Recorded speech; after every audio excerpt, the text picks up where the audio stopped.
Welcome back to another technical deep dive here in the debug zone. Today we're tackling a big question and breaking it down with insights from other users. Hopefully this clears up some misconceptions and helps you get the answer you need.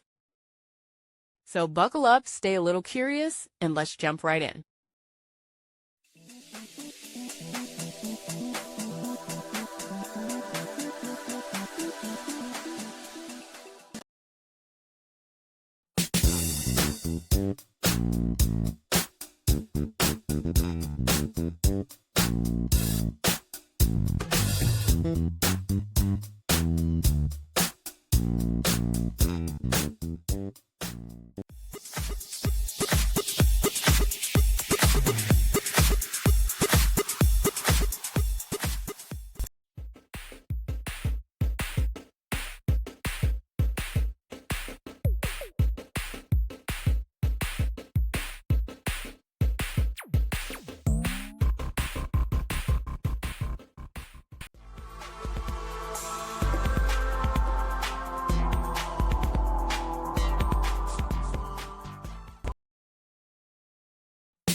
And that's a wrap.